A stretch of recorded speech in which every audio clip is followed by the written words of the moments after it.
All right, everybody, welcome back live at Drew's house, another edition, and we have a return guest, but for the first time, we talked to Sean Reardon as Mayor Sean Reardon. How are you, sir? I'm doing good, Drew. How you doing? Good, thanks for coming on. I'm just going to turn up that volume a little bit. There we go. See, playing with the Zoom life here a little bit. We will get you in the studio soon, I promise. That'll be our next venture here, but I did want to get you on. First of all, how did Inauguration Day to go? I saw some pictures. I saw some videos that look great.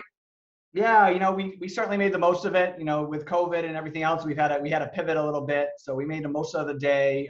We had some great music. We had some great speakers. We were able to have some people in person here at City Hall, and then we live streamed it, across the city. And I know a lot of people tuned in. So, again, it was a dream come true. It was weird that day was finally here, and it was just great to share it with family.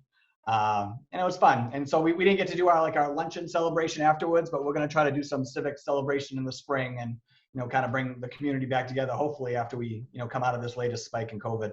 Awesome. Are you, how does this work the first few days of Mayor? Are there already annoyances on your plate or what? You know what? I have really loved every second of it, but yeah, it's, there's definitely a lot, when you're looking over a city, there's a lot of different moving parts, and, it hasn't been dull by any stretch of the imagination. And, now we have our first snowstorm that we have to think about, that's going to be happening tomorrow morning. So, like I said, it's been great. And I'm very lucky I'm walking into a situation where we have so many great people already working for the city, and they've been great trying to get me up to speed on the various city projects and happenings that are going on. And yeah, we're just taking a little bit at a time. So this will be a January 7th snowstorm, as you just mentioned. Yep. No better way to greet an incoming mayor for the first time than a nice snowstorm to deal with. How does that work? You're already ready for it? You're already talking to the right people? Give me the whole thing.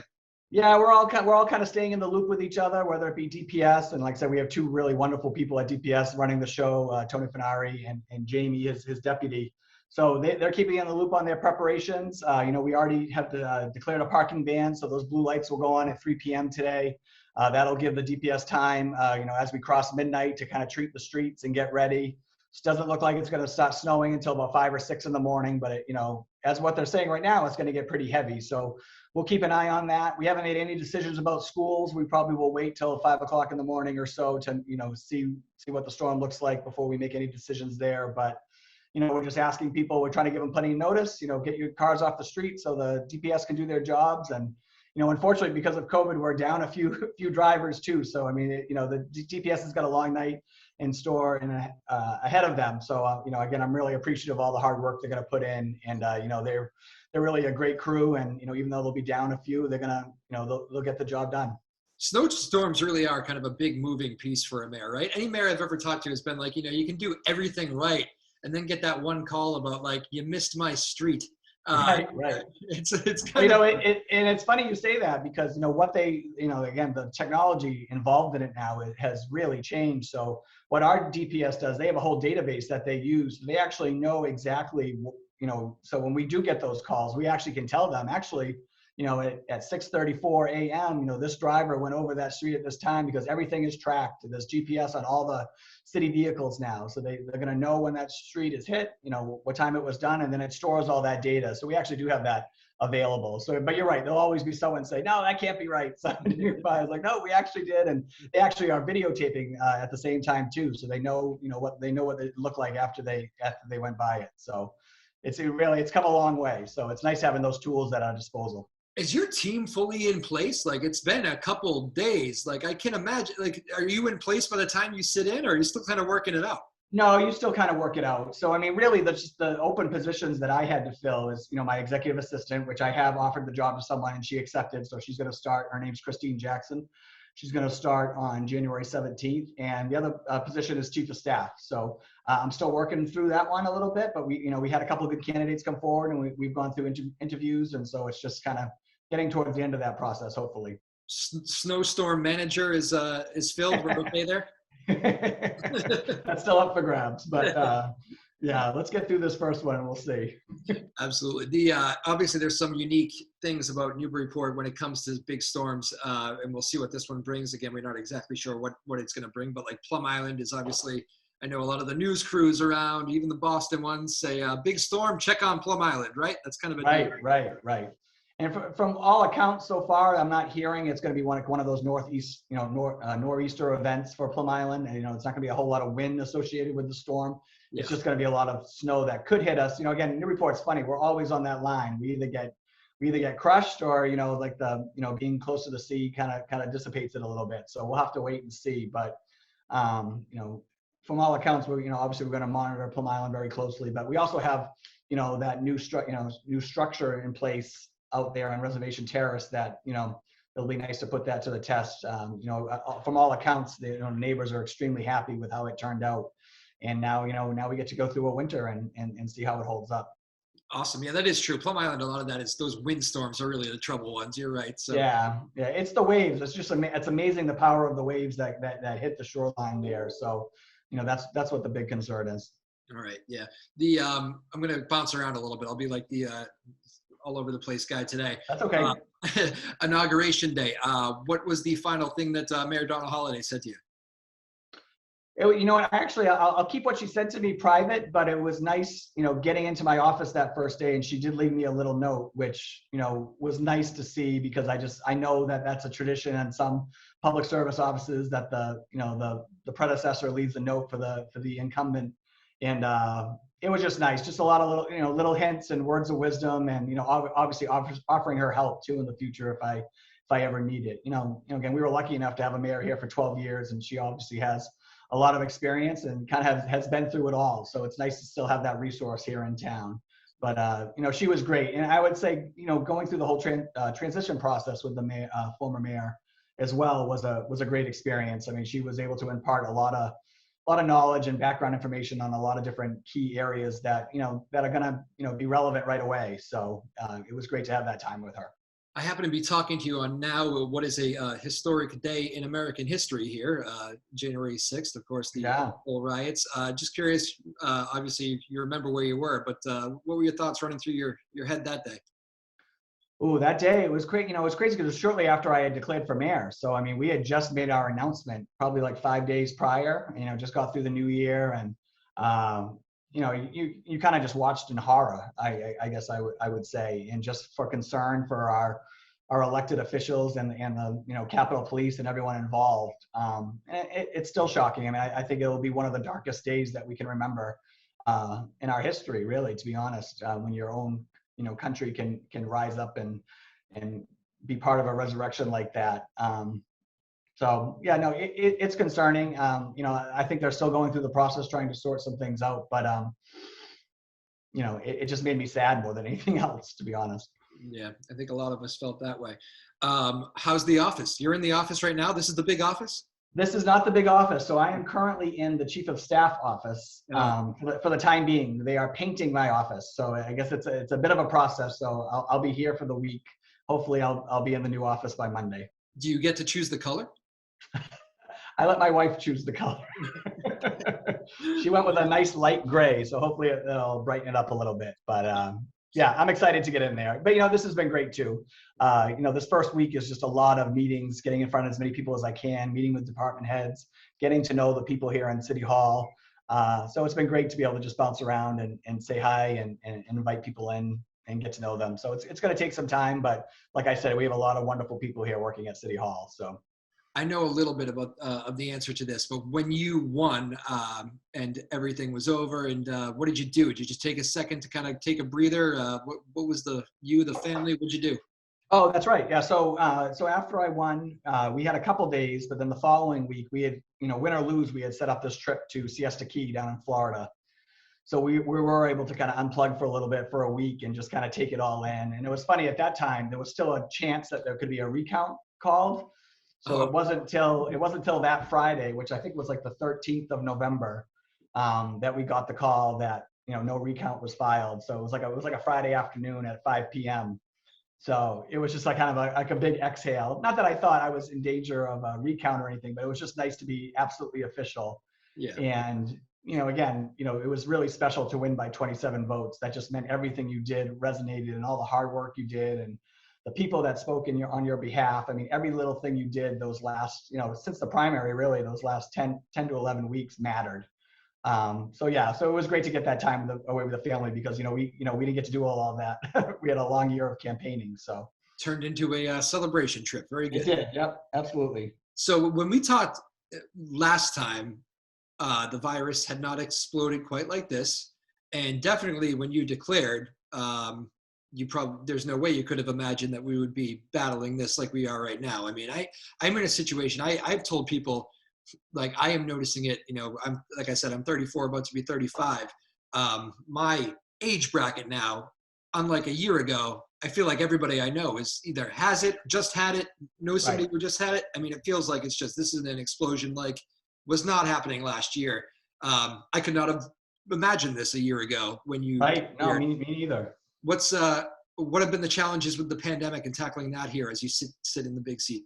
Yeah, and there's been a transition too. So I mean, there were things put in place before I came on board, and now it's kind of getting up to speed on the protocols and what we have put in place as far as Board of Health. And so like right before I came on board, they ended up passing an indoor mask mandate throughout the city, which I thought was a good idea. We actually were hearing from businesses asking for it because it gave them a little bit more of skin in the game as far as enforcing it in their own establishments, because unfortunately we're still dealing with a real employment crisis in a lot of the places in town.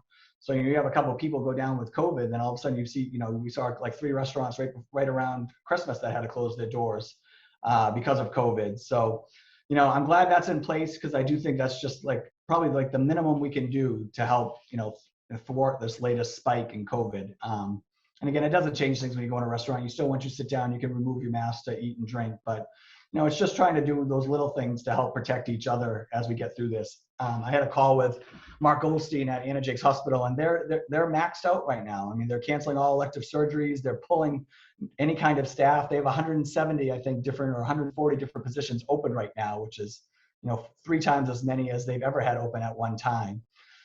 So they're stretched to the max. And again, it's not all COVID, but half their beds right now are designated to COVID patients, most of them unvaccinated. So, I think the next 4 to 5 weeks are going to be really trying. I do think we're going to probably dip down to, as high as the spike is getting right now. I think it's going to dip just as quick, but, it's going to be a lot to get through these next, 4 or 5 weeks. And we all have to work together as a community to get there. Yeah, I mean, I'm no doctor. I try not to play one on TV, but it does seem pretty obvious. You're right. Most of those people in the hospital are unvaccinated, and the people that are vaccinated seem to be doing okay when they do get it. So.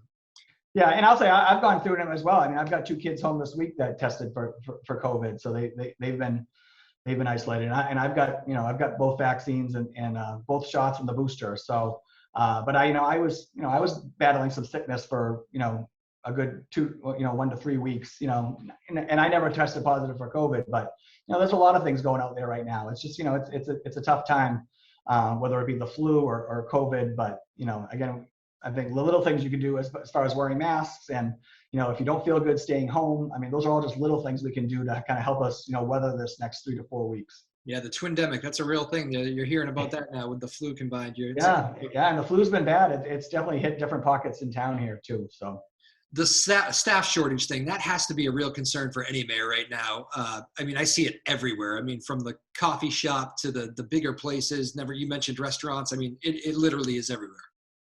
Yeah, it's everywhere. And unfortunately, we're going into what would be typically the slow season for a lot of these shops and restaurants as well. So, it's not really great timing. But I mean, I'm hoping we can, again, weather the storm, and then hopefully once we get to spring, things will start turning around a little bit. But I mean, I don't even think it's, it's not just shops and restaurants. I know here at City Hall, we have a lot of open positions. We've lost people to either retirement or, again, COVID as well. We're doing testing here, and we've been losing people a little bit. We had 22 staff members at the schools that tested positive on Monday as well. So, yeah, it's an issue all the way around. I mean, I just hope, once we get fully staffed here, that we can, offer as much support as we can to some of these local businesses who are really struggling with finding people to work. That was a big topic of our conversation the first time we talked. Last winter was not an easy one to weather, as the phrasing you just used.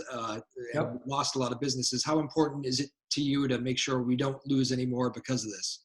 Oh, it's absolutely important. I mean, again, I think our small businesses in downtown businesses is kind of the lifeblood of Newburyport, you know? I mean, so, you know, that's one of the reasons why I think we were talking so much about economic development and kind of having a person here at City Hall that can help with that. You know, whether, you know, I have a good friend that's just about to open a business on State Street, you know, and I think, you know, I'm really excited for her, but at the same time, you know, there's a lot of risks involved. So, you know, anything that we can do from a city standpoint and then working in conjunction with the chamber to help these businesses, you know, start up on the right foot. I mean, there are programs out there that can help these first time business owners. So we got to make sure they have the resources available to them. Absolutely, and you know you're right. As I always call it, Newburyport's my adopted second home. I always say, Yeah. and I brought a bunch of people there for buddies that are flying in from out of town. We hung out there over the holidays and did dinner together, and they were all struck at what a beautiful downtown it is. Like, how did we never come here more growing up on the campus? You know, we always went to Boston. Like, why we should have came here? This is this is a gem. And I said, I know. I've been telling you guys this for years. It is true. People are very impressed when they come and see Newburyport for the first time. Oh my goodness. Yeah, I've told this story before. So, you know, my wife and I both went up and we didn't go to college together, but we both went to school out in the Midwest. I went to Ohio State. She went to Denison. And when we eventually got married, we had a lot of people from that Midwest come to our wedding, and they showed up here like, this is where you live? Like, why did you come up to the Midwest for school? Like, and so, I mean, they just, you know, again, we're very lucky to live where we are. I mean, and again, it's being from here, it's nice to see how it's changed over the years as well and grown. And, you know, again, I don't think you've ever seen it as built out with as many different varieties of restaurants and shops as we do right now. And I think it's only going to improve. So. A good friend of mine, his wife just had a bachelorette party in Newburyport, and he said, you know, obviously women are better than us, so they behave themselves more and probably do it in a more mature way. But he said they had like the best bachelorette party ever in Newburyport. He says, that was one of the guys I was with, said, I can't believe this place. I can't believe I've never hung out here. But yeah, well, you know, my bartending days, we had a lot of, you know, bachelorette and bachelor parties come through, you know, bar crawls here and there too. So, you know, it's a good place to do that. Congratulations to your Buckeyes, by the way. A nice. Thank you. They looked good. I mean, I was nervous about them with the Rose Bowl because. Well, they looked horrible, and then they looked good. Yeah. Yeah. Well, I think it kicks in. Survival mode kicks in, and it's like, all right, you know, you can either get embarrassed today, or you can kind of leave it all out there. So it made for a really exciting game, which was great.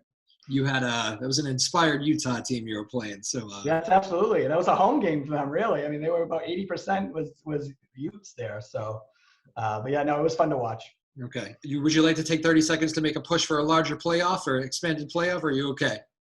I'm okay because I know my team's going to be in the mix every year. So I do think a larger playoff would be good to let some other teams get involved. Like, I thought it was great Cincinnati made it this year, even though that wasn't, you know, I thought that was a pretty competitive game for probably 3/4 of it. Not offensively, but they hung with them defensively. But yeah, no, I think it would be great if they could open it up more. I can see the headlines from this interview now. They meet to talk snow and they talk Ohio State football. Yeah, let's end with that. Again, joined here by Newburyport Mayor Sean Reardon. Back to the storm here, because I think that's going to be the thing on everybody's mind as we go into tomorrow. So schools, what's your thought process with, or I mean, how do you even play a role? I always wonder that. Like, I wondered that since I was a kid. I know the superintendent kind of makes the decision, but I'm assuming you have to bump it off the mayor too. How does this all work? Yeah, you know, I've had, and we're lucky here in Newburyport. We have a wonderful Superintendent Sean Gallagher. So I mean, I've spoken to him multiple times already today. It's his call, and I know he works with the other, you know, neighboring community superintendents about, you know, what their thinking is as you know, you kind of get closer to the start of school. So like I said, I don't think we'll make any decisions here until 5 in the morning, when they get a pretty good idea of what the storm's going to do. But I don't have a say in that, but I just asked to be kept in the loop. And, you know, again, it's really me, DPS, you know, Department of Public Services, and our schools department kind of all working together to make sure, you know, one, that we're ready for it, we're all on the same page, and that we're going to get that information out to the public as best we can. Yeah, timing is kind of everything on those things, right? I mean, it's. Yeah, well, you know, as a little kid, you know, my dad was a longtime teacher and coach. So, you know, when I was a kid and I'd get that knock on the door, my dad would come in and he'd go, no schools, all day at about like 5:30 in the morning. And that was just like the best thing. Was that his Gary LaPierre impression? Is that what that was? I think it was. I don't know. He probably was doing that. I never put that together, but yeah, he probably was doing that. But, you know, because he'd get the call, and you know, back then that's how they did it. They had a phone tree that you'd get a call and you'd call the next teacher and tell them that the school was off that day. But So now again, I think, especially with technology and really looking at the different weather reports, they'll work with their, they'll try to get all the best information as they can, and then we'll try to make the best decision. I think with this storm, it's interesting. The timing of it is going to play a role in it too, because it is starting kind of right during that commute. And, as far as getting out school, our streets might not be cleared by then, because it looks like it's going to be the heaviest between, 8 and 10. So that all plays into it. And like I said, luckily I have a lot of great people, working for the city here that we'll talk about it together, and then we'll get all that information and make some decisions. What are the numbers? Like, I know I always laugh when like the state officials always talk about, we have this many pieces of equipment out there. And like, what are the Newburyport numbers? Oh, for equipment? Yeah. Oh, that's a good idea. That's a good question. I don't know off the top of my head. I actually got to a tour of each piece of equipment the other day, and it was really impressive. And we have all these outside vendors that work with us as well. So, we were lucky. We locked up a lot of those earlier than we typically would, just because we wanted to be prepared for the winter. So we've got we'll have a lot of trucks out there, and even those vendors that we get, or those independent contractors, will also have those GPS devices in their trucks. So we'll know exactly where they are and what streets that they're hitting and what time that they hit them. So it's a huge coordinated effort. So it's pretty cool. It seems like you feel pretty confident in that, but you did mention earlier, everybody knows in the country right now there's a driver shortage, and I assume that translates to plows too. Can you feel that a little bit? Well, so it's funny. I went to meet with DPS a couple days before the inauguration, and I was like, "Hey, I know there's going to be a big snowstorm like January 4th," which is so funny. I know it's turned out to be a couple days later, but I just want to say, "Hey, are we ready?" And like I said, I think we were lucky. We locked up a lot of our independent contractors early.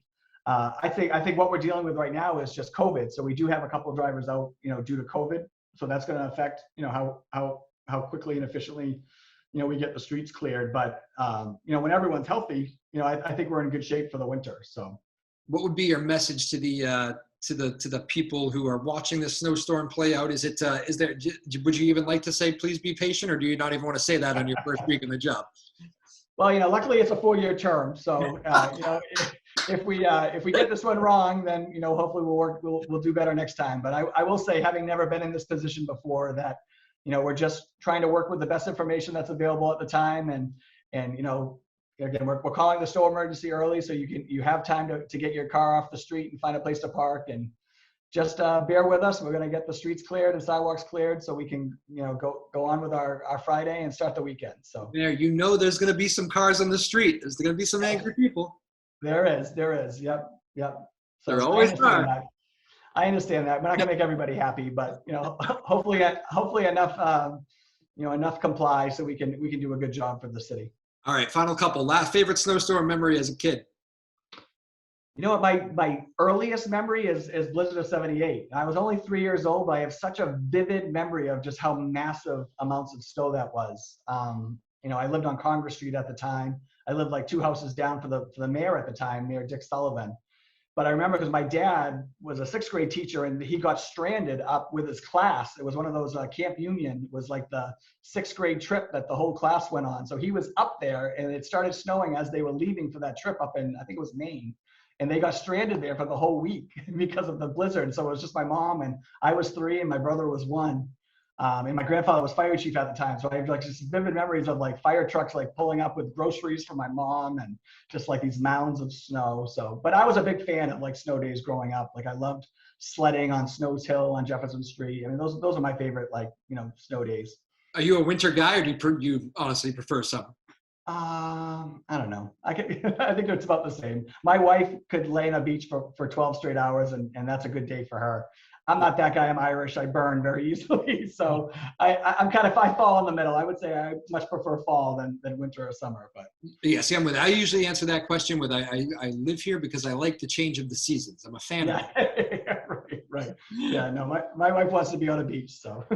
Oh, well, yeah. Well, obviously, you guys are doing okay. You're winning that battle at the moment, I think. I am. Yep. Very good. Well, I wish you all the best here through this first snowstorm. It's cool to talk with you after Inauguration Day. Welcome to the mayoral seat. This is great. Thank you so much, Drew. Let's do this again soon, okay? Absolutely. We'll get you in the studio, and any final words to the listeners? Take the final moment here. Go ahead. I'll just say Happy New Year to everybody. I hope everyone had a great holiday season. Again, we're going to have a couple tough weeks with COVID. Just be safe, stay healthy. Look out for your neighbors and other citizens here in Newburyport, and we'll kind of weather the storm and get through it together. I'll ask you what that awkward woman asked Bill Belichick. Do you have any New Year's resolutions? Luckily, you're not coming off a big loss.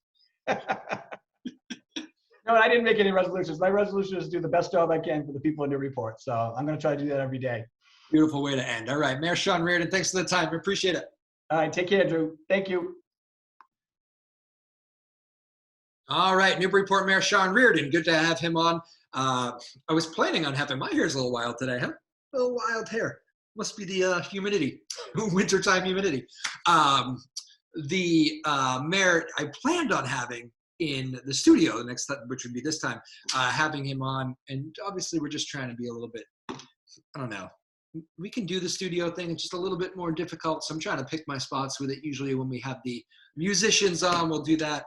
And we got a lot of great musicians lined up here for the coming weeks as well. I think next week you're going to see maybe even 2 music shows. So there you go. But it was great to have Mayor Sean Reardon on today. Thanks for joining us. Big snowstorm. Everybody stay safe through the snow. We're used to this, right? We can handle this. It's just that first one of the year that gets tough sometimes. So, be smart, be patient. It's the mayor's first go at this. And I think that staff shortage thing may play a role too. We'll see. But I am hearing that in a lot of different communities that, in the COVID times, just everybody's short on everywhere. And I think that probably goes for plow drivers too. So I don't know. Just think about that if you're ready to complain, I guess, tomorrow. But you're not complainers, right? Viewers on this show don't complain. My on-air light, I figured out how to turn it on. Thanks, Mom and Dad. This was a Christmas gift that they thought would be funny. So there we go. So I guess when you're done, you just kind of turn it off and go off. Now it's off. Very good. See you, everybody. Happy New Year. Good first week to start January. Bye-bye. Live at Drew's house.